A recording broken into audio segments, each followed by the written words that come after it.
இலங்கை செய்திகளுடன் நான் நிரோஷன். விரிவான செய்திகளுக்கு முன் தலைப்புச் செய்திகள். மீனவர்கள் பிரச்சினை தொடர்பில் இந்திய மத்திய அரசாங்கத்துடனேயே பேச்சுவார்த்தை நடத்த வேண்டும். M.A. சுமந்திரன் தெரிவித்தார். வெளிநாட்டு முதலீட்டாளர்கள் இலங்கையினை தவிர்க்கும் சாத்தியம் குறித்து ஜெர்மனிய வர்த்தக கைத்தொழில் விவகாரங்களுக்கான பிரதிநிதிகள் குழு எச்சரிக்கை. இந்தியாவை போன்று இலங்கையிலும் மீன்பிடி தடை காலத்தை அமல்படுத்த வேண்டும் என கடல் தொழிலாளர் சங்கம் கோரிக்கை. தேசிய நல்லிணக்கம் மூலமே தமிழ் மக்களின் எதிர்பார்ப்புகளை நிறைவேற்ற முடியும் என அமைச்சர் டக்ளஸ் தேவானந்தா சுட்டிக்காட்டு. தொடர்வது விரிவான செய்திகள். மீனவர்களின் பிரச்சினைகள் தொடர்பில் இந்திய மத்திய அரசாங்கத்தோடையே பேச்சுவார்த்தை நடத்த வேண்டும் என பாராளுமன்ற உறுப்பினர் M.A. சுமந்திரன் தெரிவித்துள்ளார். அண்மையில் இடம்பெற்ற ஊடக சந்திப்பொன்றில் அவர் இதனை தெரிவித்திருந்தார். அவர் மேலும் தெரிவித்த போது இழுவைமடை தொடர்பாக நான் கொண்டு வந்த தனியார் சட்டம் மூலம் சட்டமாக்கப்பட்டது. அதை நடைமுறைப்படுத்தாமல் இருந்தால் இந்த நிலை நீடிப்பதற்கான ஒரே காரணமாக இருந்தது. தற்போது அது நடைமுறைப்படுத்தப்படுவதாக அறிகின்றேன். இழுவைமடி விவகாரத்திற்கு முடிவு கொண்டு வரப்பட வேண்டும் என 2016ஆம் ஆண்டில் ஒரு கூட்டு அறிக்கையினை இலங்கை இந்திய அரசாங்கங்கள் விடுத்திருந்ததை தொடர்ந்துதான் அந்த சட்டம் இயற்றப்பட்டது. மாநில அரசுக்கு இந்த இழுவைமடி படகுகளில் ஈடுபடுபவர்களோடு சம்பந்தம் இருக்கலாம், ஆகையினாலேயே அவர்களுடனும் பேச வேண்டும் என்கின்ற ஒரு கருத்து இருக்கிறது என்று தெரிவித்துள்ளார். நாட்டில் ஊழல் மோசடிகளுக்கு எதிரான சட்ட நடைமுறைப்படுத்தல் தொடர்பில் ஜெர்மனி அதிருப்தி வெளியிட்டுள்ளது. ஜெர்மனிய வர்த்தக மற்றும் கைத்தொழில் விவகாரங்களுக்கான பிரதிநிதிகள் குழுவின் பிரதானி இந்த விடயத்தை தெரிவித்துள்ளார். அவர் மேலும் தெரிவித்த போது ஊழல் மோசடிகளுக்கு எதிரான சட்டங்கள் காணப்பட்டாலும் அவற்றை நடைமுறைப்படுத்துவதில் பல்வேறு சவால்கள் காணப்படுகிறது. ஊழல் மோசடிகள் காரணமாக இலங்கையில் முதலீடு செய்வதை விடவும் வேறு நாடுகளில் முதலீடு செய்ய வெளிநாட்டவர்கள் ஆர்வம் காட்டலாம் என்று அவர் எச்சரிக்கை விடுத்துள்ளார். இந்த நிலையில் முதலீட்டாளர்களை பாதுகாக்கக்கூடிய வெளிப்படை தன்மையுடனான சட்ட நடைமுறைப்படுத்தலானது கிரமமான முறையில் செயற்படுத்தப்பட வேண்டும். நாட்டின் சட்ட ஒழுங்கினை பலப்படுத்துவதன் மூலம் இலங்கையின் நன்மதிப்பை வெளிநாட்டு முதலீட்டாளர்கள் மத்தியில் மேம்படுத்திக் கொள்ள முடியும் என்றும் தெரிவித்துள்ளார். இந்தியாவை போன்று இலங்கையிலும் மீன்பிடி தடை காலத்தை அமல்படுத்த வேண்டும் என கடல் தொழிலாளர் சங்கம் வலியுறுத்தியுள்ளது. குறித்த விடயம் தொடர்பில் கொழும்பு ஊடகம் ஒன்றுக்கு கருத்து தெரிவித்த போதே அகில இலங்கை மீனவ மக்கள் தொழிற்சங்கத்தின் வடமாகாண இணைப்பாளர் அன்னலிங்கம் அன்னராசா இதனை குறிப்பிட்டுள்ளார். தொடர்ந்தும் தெரிவித்த அவர், இந்தியாவில் நேற்று முதல் எதிர்வரும் ஜூன் மாதம் 14ஆம் தேதி வரை மீன்பிடி தடை காலம் அமல்படுத்தப்பட்டுள்ளது. இந்த நிலையில் இதேபோன்று இலங்கையில் மீன்பிடி தடை காலத்தை அமல்படுத்துவது தொடர்பாக கடந்த 3 வருடங்களாக கோரிக்கை முன்வைக்கப்பட்டு வருகிறது.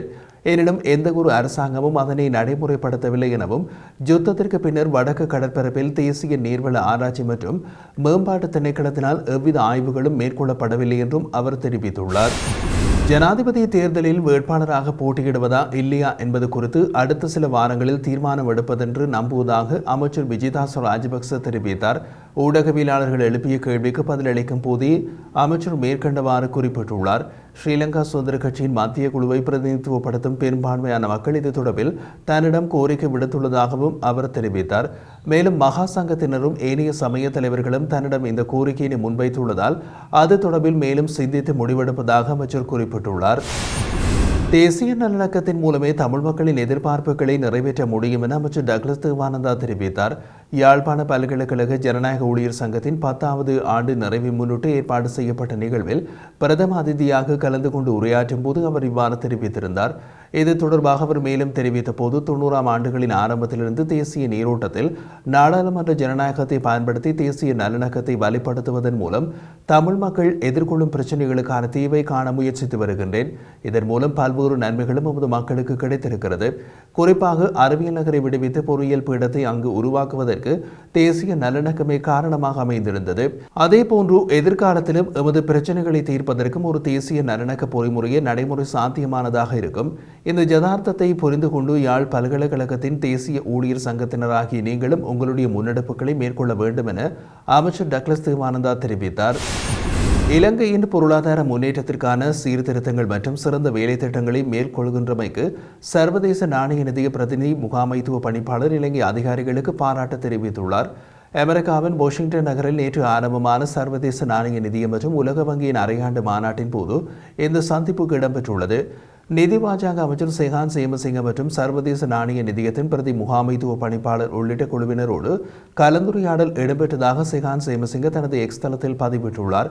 IMF வேலை திட்டத்தின் ஆரம்பத்திலிருந்து இலங்கை அடைந்த வெற்றியினை தொடர்ந்து பாதுகாக்க வேண்டியதன் அவசியம் வலியுறுத்தப்பட்டதாகவும் குறிப்பிடப்பட்டுள்ளது. அண்மைய சமூக பொருளாதார முன்னேற்றங்கள், சர்வதேச நாணய நிதிய வேலை திட்டத்தின் கீழ் முன்னெடுக்கப்படும் பாரிய பொருளாதார மறுசீரமைப்புகள் மற்றும் திட்டங்களை தொடர்வதற்கான இலங்கை அதிகாரிகளின் அர்ப்பணிப்பு தொடர்பில் அமைச்சர் செகான் சேமசிங்க இதன்போது தெளிவுபடுத்தியிருந்தார். இதேவேளை சர்வதேச நாணய நிதியத்தின் நிறைவேற்று பணிப்பாளர் கலாநிதி கிருஷ்ணமூர்த்தி சுப்பிரமணியனையும் ஷெகான் சேமசிங்க சந்தித்தார். சர்வதேச நாணய நிதியத்தின் 2வது கடன் தவணைக்கான மீளாய்வுகளை நிறைவு செய்வதற்கான அடுத்த கட்ட நடவடிக்கைகள் தொடர்பில் இதன்போது கலந்துரையாடப்பட்டுள்ளது. அதே நேரம் உலக வங்கியின் நிறைவேற்று பணிப்பாளர் பரமேஸ்வரன் ஐயரையும் அரையாண்டு மாநாட்டின் போது சந்தித்து அவர் கலந்துரையாடியுள்ளார். உலக வங்கியின் உள்ளக மறுசீரமைப்புகளும் மாற்றங்களும் இலங்கை போன்ற நாடுகளுக்கு எவ்வாறு பயனளிக்கும் என்பது குறித்து பரமேஸ்வரன் ஐயர் விளக்கமளித்ததோடு இலங்கைக்கு அதிகபட்ச ஆதரவை வழங்குவதாகவும் அவர் உறுதியளித்துள்ளார். இதனிடையே நிதி ராஜாங்க அமைச்சர் செகான் சேமசிங்க உள்ளிட்ட குழுவினர் சர்வதேச புரிந்துணர்வுக்கான பொருளாதார பேரவையின் கூட்டத்திலும் கலந்து கொண்டதை அடுத்து நாட்டின் பொருளாதார வளர்ச்சி குறித்தும் கலந்துரையாடியுள்ளார்கள். தமது அரசியலுக்காக தமிழர்களை தொடர்ந்தும் பயங்கரவாதிகள் என்று அடையாளப்படுத்துவது நாட்டின் எதிர்காலத்தை மேலும் அழிவுக்குள்ளேயே தள்ளும் என்று சமூக நீதிக்கான செயற்பாட்டாளரும் அரசியல் கைதிகளை விடுதலை செய்வதற்கான தேசிய அமைப்பின் இணைப்பாளருமான அருட்தந்தை சக்திவேல் தெரிவித்துள்ளார். இது தொடர்பாக அவர் மேலும் தெரிவிக்கையில், அரசு பயங்கரவாதம் தமிழர் தரப்பில் பேரினவாத கைகூலியாக செயற்பட்டோரை தவிர ஏனைய அனைத்து தமிழர்களையும் தொடர்ந்தும் பயங்கரவாதிகளாகவே பார்க்கின்றது என்பதை எழுத்தாளரும் கவிஞருமான தீபச்செல்வனை அண்மையில் பயங்கரவாத தடுப்பு பிரிவினர் நடத்திய நீண்ட விசாரணையின் மூலம் புலப்படுத்தப்படுகிறது. இது தமிழர் தாயகத்தின் இலக்கியவாதிகள், எழுத்தாளர்களின் கருத்து மற்றும் எழுத்து சுதந்திரம் என்பவற்றுக்கு எதிரான அச்சுறுத்தல் மட்டுமல்ல, அடிப்படை உரிமை மீறலுமாகும். இத்தகைய அச்சுறுத்தல் உளவியல் தாக்குதலை வன்முறையாக கண்டிப்பதோடு இத்தகைய தாக்குதலுக்கு எதிராக இலக்கியவாதிகள், எழுத்தாளர்கள் என்போர் ஜனநாயகத்தின் வழியில் எழுதுகோலினை கையில் எடுத்து தமது எதிர்ப்பினை வெளியிடுதல் வேண்டும். மாவீரர் துயிலும் இல்லங்களை அழித்து அதன் மூலம் தியாக வரலாற்றை அழிக்க நினைத்து அது கைகூடாத நிலையில் நினைவேந்தலை தடுக்க சட்டம் கொண்டு வரவுள்ளார்கள். மறுபக்கம் தொல்லியல் திணைக்களம் மூலம் தமிழர்களின் வரலாற்று தொன்மையினை சிங்கள பௌத்தமாக்கி ஆக்கிரமித்துக் கொண்டு இப்போது போர்க்கால வரலாற்றை அடுத்த சந்ததியினருக்கு கடத்தும் எழுத்தாளர்களை அச்சுறுத்தி அடக்க நினைப்பது அரச பயங்கரவாதத்தின் அரசியல் கோழைத்தனமே அன்றி வேறில்லை. போர்க்கால அனுபவங்கள், வலிகள் அதனை சுமந்து நிற்கும் ஒவ்வொருவர் உள்ளத்திலும் தேங்கி கிடக்கிறது.